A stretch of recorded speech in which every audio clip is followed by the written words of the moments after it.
Hello everybody, मैं doctor Taufiq Hussain, associate professor in higher education. पिछले व्याख्यान में हम एमए फाइनल हिस्ट्री के fifth paper main trends in the history and culture of Rajasthan है, उसकी हम चर्चा कर रहे थे। और इस पेपर के अंतर्गत हमने पीजेंट मोमेंट है उसके विषय में चर्चा की थी। हम पीजेंट मोमेंट के विषय में ये चर्चा करेंगे कि पीजेंट मोमेंट है उसके क्या कारण थे, पीजेंट मोमेंट है वो क्यों हुए, कहाँ तक सफलता मिली उन पीजेंट मोमेंट्स को, क्योंकि वर्तमान में भी पीजेंट मोमेंट हो रहे हैं। तो हमें किसानों की जो असंतोष है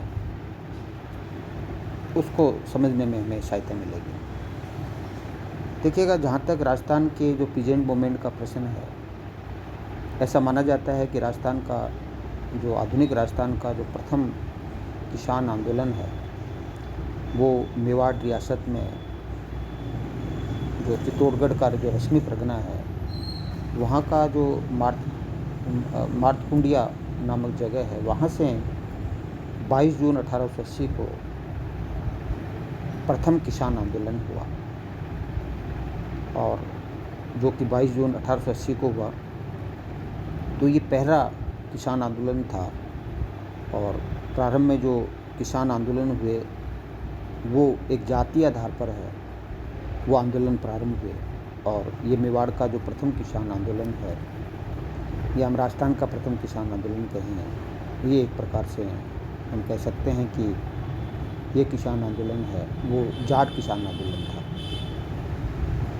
लेकिन राजस्थान का जो प्रथम संगठित किसान आंदोलन की हम बात करें तो वो बिजोलिया का किसान आंदोलन था। आप बिजोलिया के विषय में जानते हैं। तो बिजोलिया का किसान आंदोलन है वो राजस्थान का प्रथम संगठित ऑर्गेनाइज है वो आंदोलन हम कह सकते हैं। और यह आंदोलन है वो राजस्थान का सबसे बड़ा व्यापक आंदोलन था और सबसे लंबा आंदोलन इसको कह सकते हैं। 1897 से 1941 तक लगभग हम कह सकते हैं कि 44 साल तक ये आंदोलन चला। एक तरह से प्रारंभ में ये एक स्वावलंबी आंदोलन था। इसमें न केवल पुरुषों ने भाग लिया, अपितु महिला और बच्चों ने भी भाग लिया।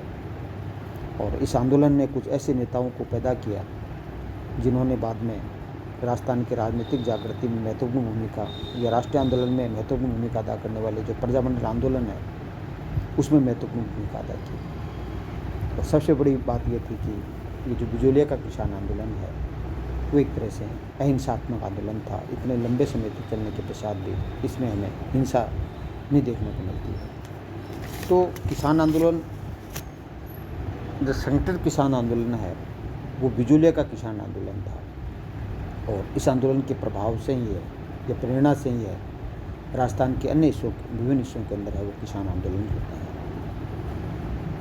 तो देखिएगा, सबसे पहले हमें ये जानना है कि किसान आंदोलन क्यों हुए, किसान आंदोलन के क्या कारण थे, किसानों में असंतोष के क्या कारण थे। तो देखिए, राजस्थान के किसान आंदोलन के जो असंतोष के जो कारण थे, एक तो इनसे जो लगान है, भूमि कर है, वो काफ़ी अधिक ली जाती थी। और लगान की दर इतनी ज़्यादा थी कि काफ़ी अधिक मेहनत करने के पश्चात भी किसान अपने परिवार का भरण पोषण करने में असक्षम था। इनको भूमि कर के अलावा भी विभिन्न प्रकार के जो कर हैं जिनको लागतें कहा जाता था वो उनको देनी होती थी। भूमि कर वसूल करने की जो पद्धति थी वो भी अच्छी नहीं थी, उनके लिए दुखदायी थी। जैसे राजस्थान के अंदर है वो लाटा और कुंता पद्धति थी, जिसके अंतर्गत है अनाज की गठरियों के आधार पर या खड़ी फसल के अंदाज के आधार पर है वो भू राजस्व का निर्धारण किया जाता था। तो भू राजस्व निर्धारण की जो पद्धति है वो भी किसानों के लिए है वो दुखदायी थी या किसानों के असंतोष का कारण था। विभिन्न प्रकार की भूमि कर है, विभिन्न प्रकार की लागतें हैं, लगान वसूल करने की जो मेजरमेंट की पद्धति है, इसके अलावा जो विभिन्न प्रकार की जो बेट बेगार है वो भी इनसे ली जाती थी। अर्थात बिना पारिश्रमिक के है इनसे विभिन्न अवसरों पर है वो सामंत है वो बिगाड़ लेते थे। तो ये कई कारण थे जिसके कारण से हैं राजस्थान के किसानों में असंतोष व्याप्त था। असंतोष का बहुत बड़ा कारण लगान था। भू राजस्व की दर ज़्यादा थी। भू राजस्व जो भूमि कर है वो नकदी लेना भी प्रारंभ कर दिया था। उसके कारण से भी लोग किसानों को साहूकारों के चंगुल में फंसना पड़ता था और फिर वो आजीवन है वो उनके चंगुल में फंस जाते थे। तो इस तरह से किसानों के असंतोष का कारण विभिन्न प्रकार उन पर लगाई जाने वाली विभिन्न प्रकार की लागतें, विभिन्न प्रकार के कर, लाटा कुंता पद्धति, बेड बेगार, ये कारण थे जिसके कारण से है किसानों में असंतोष था। लेकिन ये जो असंतोष है वो यद्यपि जो मेवाड़ का जो चित्तौड़गढ़ का जो मारथुंडिया नामक जो स्थान है वहाँ से ये एक तरह से असंतोष उजागर होता है। लेकिन जो ये प्रथम जाट किसान आंदोलन था वो एक तरह से उसका कोई निर्णायक भूमिका नहीं रही। लेकिन राजस्थान का जो संगठित आंदोलन है वो बिजूलिया का किसान आंदोलन माना जाता है। जो जहाँ तक बिजूलिया की हम बात करें तो बिजूलिया वर्तमान राजस्थान के जो भिलवाड़ा ज़िले के अंदर है एक प्रथम श्रेणी का ठिकाना था। उस समय जो मेवाड़ रियासत में 16 ठिकाने थे जिसमें प्रथम श्रेणी का ठिकाना था। और इस ठिकाने का संस्थापक है वो अशोक परमार को माना जाता है, जिसने खानवा के युद्ध के अंदर है राणा सांगा को सहायता दी थी। फलस्वरूप राणा सांगा ने वो अशोक परमार को है वो खानवा की ऊपरमाल की जागीर जिसको वो दे दी थी, जिसका मुख्यालय या जिसको सदर मुकाम बिजूलिया था।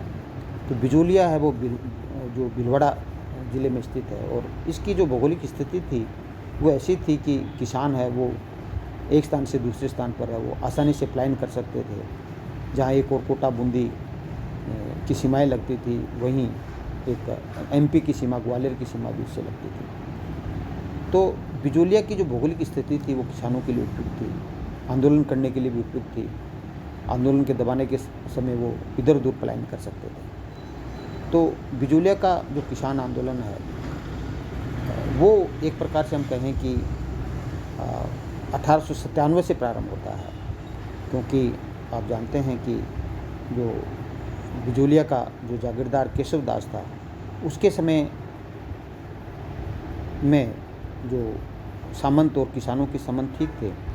और क्योंकि उसके समय में केशवदास के समय में मराठों ने राजस्थान पे आक्रमण किया था और उस आक्रमण के अंदर है वो किसानों ने है वो केशवदास की मदद की थी और उसकी मदद से है वो मराठों को है वो बाहर निकालने में सफल हो गए थे। तो कहने का मतलब का अर्थ ये है कि राव केशवदास के साथ है बिजूलिया में जो धाकड़ जाति के किसान थे उनके संबंध ठीक थे और ये संबंध है वो गोविंददास तक है वो ठीक रहे सामंतों और किसानों को।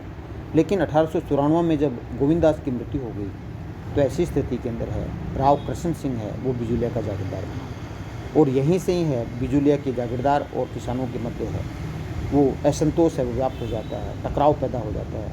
क्योंकि राव कृष्ण सिंह है के समय के अंदर है बिजूलिया के किसानों पर है लगभग 84 प्रकार के कर है वो आरोपित थे और ये 84 प्रकार के जो कर है वो किसानों को अदा करने थे, जिनमें भूमि कर था जैसा आप जानते हैं कि उसकी दर बहुत ज़्यादा थी, जिसको लगान कहा जाता था। वो 50% है वो वसूल किया जाता था। नकदी में वसूल किए जाने के कारण से जैसे कि मैंने बताया कि किसानों को नकदी में बुरा राजस्व चुकाने के लिए वो साहूकारों से पैसा उधार लेना पड़ता था, वो ब्याज की दर अधिक लेते थे। तो भूमि कर के कारण से संतोष था। विभिन्न प्रकार के कर जिसमें खिचड़ी करता सामंत गांव में आता था तो उनके खाने पीने की व्यवस्था करनी पड़ती थी। भूमि कर मेजरमेंट की जो पद्धति थी लाटा कुंता वो भी है वो एक प्रकार से किसानों के लिए है वो दुखदायी थी और बेड बेकार भी ली जाती थी।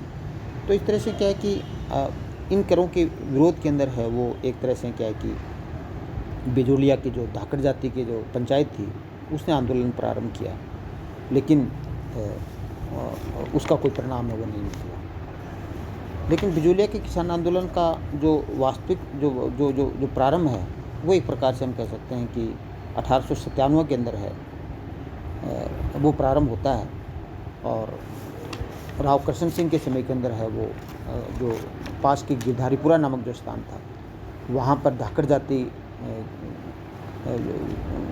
के लोग हैं, वो बिजोलिया से हैं, वो वहाँ जाते हैं एक मृत्यु भोज के अवसर पर। और जो को गंगाराम धाकड़ के यहाँ मृत्यु भोज का आयोजन होता है, तो उस आयोजन के अंदर है विभिन्न जो सामाजिक और राजनीतिक है वो चर्चाएं होती हैं। और इस आंदोलन के अंदर है वो साधु सीताराम दास, जो कि बिजोलिया के ठिकाने के जो पुस्तकालय में कार्य करते थे, वो भी आते हैं। और एक तरह से वहाँ ये निर्णय लिया जाता है कि बिजोलिया की जो जागीरदार है वो बिजोलिया के किसानों पर जो अत्याचार कर रहे हैं उसकी शिकायत है मेवाड़ के महाराणा फतेह सिंह से करनी चाहिए। और इसके लिए है वहीं नानजी पटेल और ठाकरे पटेल नामक दो किसान हैं, उनको है वो राव कृष्ण सिंह की शिकायत करने के लिए है वो उदयपुर भेज दिया जाता है राणा फतेह सिंह के पास। महाराणा फतेह सिंह के लिए फतेह सिंह ने काफ़ी समय तक है वो मिलने का अवसर नहीं दिया। बहुत समय बाद है वो नानजी पटेल और ठाकरे पटेल मिलते हैं और अपनी व्यथा बताते हैं। तो महाराणा है वो फतेह सिंह है वो इसकी जांच के लिए एक हामिद हुसैन नामक अधिकारी को नियुक्त कर देते हैं। और उस अधिकारी ने अपनी जांच रिपोर्ट में कहा कि वास्तव में राव कृष्ण सिंह है वो अवैधानिक लागतें हैं वो बिजोलिया के किसानों से वसूल कर रहे हैं। लेकिन एक जो राव कृष्ण सिंह पर है कोई ठोस कार्रवाई नहीं होती है, उससे राव कृष्ण सिंह के हौसले बुलंद हो जाते हैं। और एक प्रकार से क्या है कि राव कृष्ण सिंह है वो बिजोलिया के किसानों को एक प्रकार से क्या है कि दंडित करने के लिए है सर्वप्रथम तो जो नानजी पटेल ठाकरे पटेल को बिजोलिया से निष्कासित कर देता है और बिजोलिया के किसानों को दंडित करने के लिए उन पर एक और कर है वो 1903 में आरोपित कर देते हैं, जिसको चमरी कर कहा जाता है, जो कि प्रत्येक ठिकाने की जो लड़की है उसकी शादी के अवसर पर है वो ठिकाने को देना होता था। तो किसान पहले से ही है वो अत्यधिक करों से है वो अत्यधिक कर देने में असमर्थ थे, अब एक चमरी कर और लगा दिया। तो ऐसी स्थिति में किसानों ने निर्णय लिया कि वे वो चमरी कर नहीं देंगे और वो अपनी ज़मीन को वो पड़ती रख करके है वो ग्वालियर चले जाते हैं। और एक तरह से क्या कि लेकिन जब जो राव कृष्ण सिंह को इसकी जानकारी मिलती है तो राव कृष्ण सिंह है वो उनको मनाता है और एक तरह से उनके बीच में समझौता हो जाता है। लेकिन उसके पश्चात राव कृष्ण सिंह की जब 1906 के अंदर जब मृत्यु हो जाती है तो ऐसी स्थिति के अंदर उनके कोई लड़का नहीं था। तो एक भरतपुर से है कामा नामक स्थान से है वहाँ से पृथ्वी सिंह को बुलाया जाता है और पृथ्वी सिंह को बिजोलिया का जागीरदार वो बना दिया जाता है। तो पृथ्वी सिंह का बिजोलिया के किसानों से कोई ज़्यादा लगाव नहीं था और वो एक प्रकार से जो राव कृष्ण सिंह ने जो बिजोलिया के किसानों को रियायत दी थी उसको ख़त्म कर देता है और एक तरह से बिजोलिया के किसानों पर एक और कर लागू कर देता है जिसको तलवार बंदाई कहते हैं। तो 1906 के अंदर वो पृथ्वी सिंह है वो तलवार बंदाई कर लगा देते हैं। तो तलवार बंदाई एक प्रकार का कर था जिसके अंतर्गत है वो जो नया सामंत बनता था तो उसको है वो शासक को है वो कुछ कर देना होता था, उत्तराधिकार शुल्क देना होता था और ये पृथ्वी सिंह ने इस कर को है वो किसानों से वसूल करना चाहा। तो इस तरह से हम कह सकते हैं कि जो पृथ्वी सिंह है उसने एक कर वो और लागू कर दिया। तो किसान तो पहले से ही है वो एक तरह से परेशान थे, अब एक नए कर और लगा दिया तो उससे किसान है वो एक तरह से परेशान हो गए। उसके साथ साथ जो फतेह जो पृथ्वी सिंह है उसने जो फतेह कारण चारण है और जो ब्रह्मदेव है उन दोनों को भी है एक तरह से है बिजोलिया से वो निकाल देते हैं और साधु सीताराम दास है उसको एक तरह से पुस्तकालय की सेवा से हैं वो मुक्त कर दिए जाते हैं। तो एक तरह से हम कह सकते हैं कि ये जो किसान आंदोलन हुआ इस किसान आंदोलन से किसानों को अपने अधिकारों के प्रति है वो एक प्रकार से जागरूकता आई और किसानों में है वो सामंत विरोधी भावना भी पैदा हुई। तो अधिकारों के प्रति जागरूकता अवेयरनेस पैदा हुई और सामंत विरोधी भावना भी पैदा होती है। तो इस तरह से हम कह सकते हैं कि राजस्थान के किसान आंदोलन का जो प्रथम चरण है वो उसका नेतृत्व साधु सीताराम दास है, ब्रह्मदेव है, फतेह करण चारण है, उसके नेतृत्व के अंदर होता है। लेकिन बिजोलिया के किसान आंदोलन का जो वास्तविक जो प्रारंभ है क्योंकि इसमें किसानों को कोई विशेष सफलता नहीं मिली। वो एक तरह से जब बिजोले के किसान आंदोलन को विजय सिंह पथिक का नेतृत्व प्राप्त होता है, जो कि क्रांतिकारी गतिविधियों में संलग्न थे, सचिन सान्याल के साथ थे, और वो एक तरह से क्रांतिकारी गतिविधियों को संपादित करने के लिए किस तरह से इनको गोपाल सिंह खरवा की सहायता के लिए है वो किस तरह से है वो राजस्थान भेज दिया जाता है। राजस्थान के चित्तौड़गढ़ के ओसड़ी गांव के अंदर किस प्रकार से वो एक प्रकार से एक गुप्त रूप के अंदर अपना जीवन व्यतीत करते हैं। तो विजय सिंह पथिक है वो उनका मूल नाम था भूप सिंह था और उत्तर प्रदेश के बुलंदशहर के रहने वाले थे। तो वो चित्तौड़गढ़ के ओसड़ी गांव के अंदर है वो एक तरह से किस प्रकार से चित्तौड़गढ़ जेल है उससे मुक्त होकर के ओसड़ी गांव के अंदर रहना प्रारंभ कर देते हैं और वहाँ विद्या प्रचारणी नामक एक सभा के माध्यम से हैं वो शिक्षा का कार्य वो करते हैं। तो यहाँ पर क्या है कि विद्या प्रचारणी का जो एक सम्मेलन होता है उसमें साधु सीताराम दास है वो भाग लेते हैं और साधु सीताराम दास है वो विजय सिंह पथिक को ये कहते हैं कि भाई आप बिजोलिया के किसान आंदोलन का नेतृत्व करें। तो साधु सीताराम दास के आग्रह पर है वो विजय सिंह पथिक है वो 1916 के अंदर है वो बिजोलिया आ जाते हैं और वो एक तरह से है बिजोलिया के किसान आंदोलन को है का नेतृत्व करते हैं। तो साधु विजय सिंह पथिक है उनका ये मानना था कि जब तक है एक विभिन्न प्रकार के संगठन का निर्माण नहीं किया जाए और आंदोलन का प्रचार प्रसार नहीं किया जाए तब तक है कोई भी आंदोलन सफल नहीं हो सकता। तो इन्होंने क्या है कि विभिन्न जो एक तरह से जो किसान पंचायत है उसकी स्थापना की। एक तरह से हम कहें कि जो पहले जातीय पंचायत थी जातीय पंचायत के स्थान पर है वो किसान पंचायत की स्थापना की और उसमें युवाओं को जोड़ा और एक तरह से ऊपर माल टंका है उसकी स्थापना की जिसका अध्यक्ष है वो मन्नालाल पटेल को बनाया, या ऊपर माल पंच बोर्ड है उसकी भी स्थापना की। तो इस तरह से युवाओं को जोड़ने के लिए किसान आंदोलन को सफल बनाने के लिए युवाओं को जोड़ने के लिए उन्होंने जो ऊपर माल सेवा समिति का गठन किया, ऊपर माल का टंका है उसकी स्थापना की और एक तरह से है बिजोले के किसान आंदोलन को विभिन्न समाचार पत्रों के माध्यम से है उसके आंदोलन जो किसानों में अवेयरनेस पैदा करने की प्रयास किया और इस आंदोलन को जो राष्ट्रीय आंदोलन है उससे जोड़ने का प्रयास किया। राष्ट्रीय जो नेता हैं बाल गंगाधर तिलक वगैरह है, गांधी जी है, उनका सहयोग प्राप्त करने का भी सहयोग है वो उन्होंने प्राप्त किया।